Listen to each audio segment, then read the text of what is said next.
Uploading.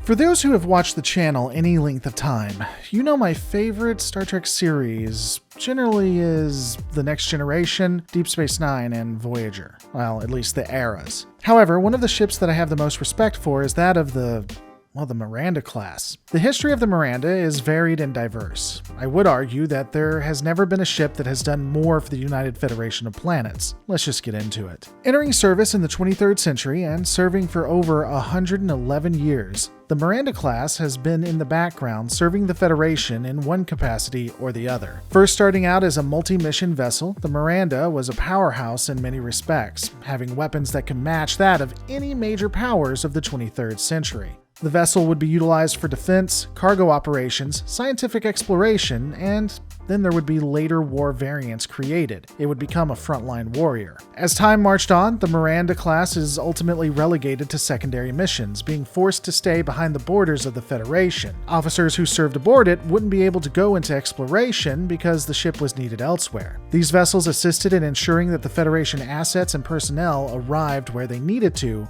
and they got there safely. If not for Wolf 359 and Dominion encroachment, the Miranda might have fallen into disuse. Instead, the different variants would see a huge resurgence. Hey guys, this may come as a complete surprise to you, but YouTube comments can be pretty toxic. In them, I've learned that, well, surprise, I'm actually overweight. And that said, because I believe in progressive values and helping people, I also have a lot of soy, which means that I have to watch what I eat. But just because I want to watch what I eat doesn't mean I have to sacrifice eating something delicious. Unlike other cereal, Magic Spoon brings you a delicious and healthy alternative to other things that might not be so savory. This allows you to be guilt-free. Just one bite takes you back to when you were watching Saturday morning cartoons and loving life. The different flavors and brands means that it's never boring and you will absolutely love it. This stuff is crazy healthy with 0 grams of sugar, 13 to 14 grams of protein, and only 4 net grams of carbs in each serving. That's 140 calories. And honestly, how many cereals can you say that are keto-friendly, gluten-free, grain-free, soy-free, and low-carb? If you want to support the channel, go to magicspoon.com/lore or simply utilize code LORE to get $5 off any order. Magic Spoon is so confident in their product that if you aren't 100% happy, you'll get your money back. No questions asked. Come on guys, try it out. Supporting the sponsors supports the channel. Go to magicspoon.com/lore or use the code LORE today to get $5 off. And that's why I choose Magic Spoon cereal. Losing soy and weight. As stated, with the devastating loss at Wolf 359 and the looming threat of the Dominion, every resource the Federation had was being tapped. Existing and mothballed Miranda-class variants were retrofitted with Starfleet's most advanced technologies. These vessels would become vital in the war effort, becoming the first line of defense on the front lines against the oppressive state, as well as providing supplies to strategic hotpoints in the war. The Miranda would serve the Federation in the 23rd century and well into the 24th century, and possibly beyond. While many will remember the name Enterprise, some probably also know the name Reliant, but not many are aware of the names Trial, Antares, Lantry, Majestic, Nautilus, and others. Which is a shame because I want to be more than clear here.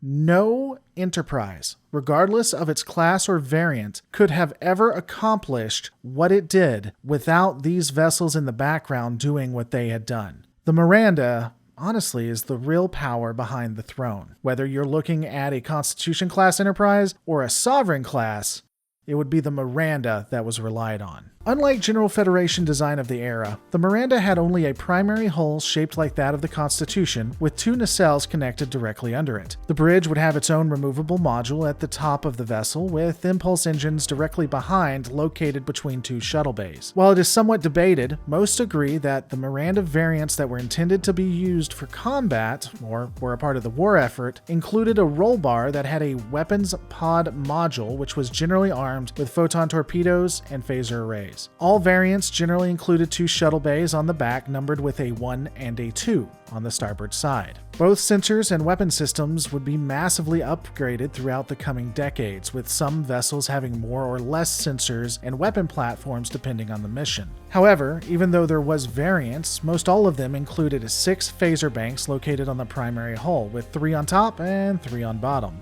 Vessels utilized for combat operations generally had tubular phaser emitters on each side of the ship that were connected to the roll bar, allowing for more range in battle. Wartime variants also had several phaser arrays that were added to the top and bottom to support the original 6. Variants that lacked the roll bar but still were used in conflicts had the photon torpedo launchers installed directly into the superstructure itself. The Miranda had at least 4 decks, with possibly more depending on the mission and how much technology was being equipped onto the vessel. Deck 1 included the main bridge on the saucer section, with presumably a ready room connected to that. I won't be going into depth on the layouts of the bridge because I've done a complete series on that topic. You're welcome to go take a listen to those exhaustive essays, as I'd just be repeating myself here. The corridors and rooms of the ship would ironically match the aesthetics of the era that they were a part of. The 23rd century would be more militaristic, like the Constitution class, and the 24th century would be more luxurious, like that of the Galaxy class. Similar to most designs, main engineering was pretty cramped with a vertical warp core. There was a lot of tight spacing. It also had the standard amenities, including transporter rooms, cargo bays, and more. The shuttle bays were probably the most spacious of the vessel, allowing for multiple shuttles to be fielded here. The crew quarters were also,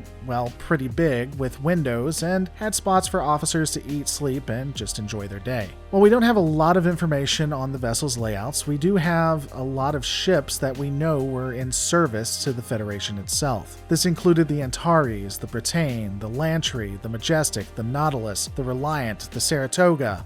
The Saratoga again. Wait, what the fuck? The Shakar, the Satak, the Tiananmen, and the Trial.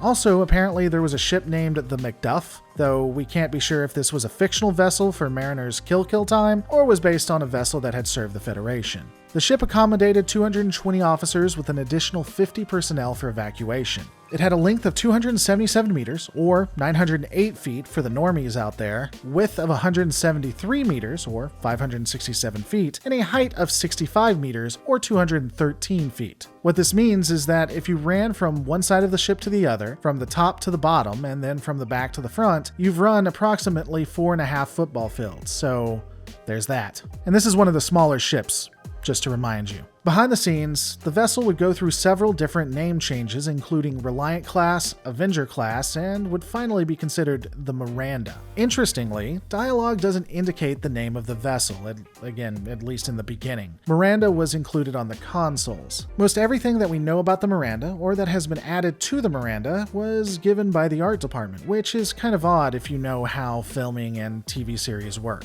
In the end, I don't think the Miranda was ever designed with the thought of it becoming the backbone of the Federation. Not behind the scenes and not in the actual universe. But it's pretty cool that it turned out that way. These are all my thoughts though. What are yours? Let me know in the comments below. Don't forget to rate, subscribe, and I'll see you on the next Lore Reloaded.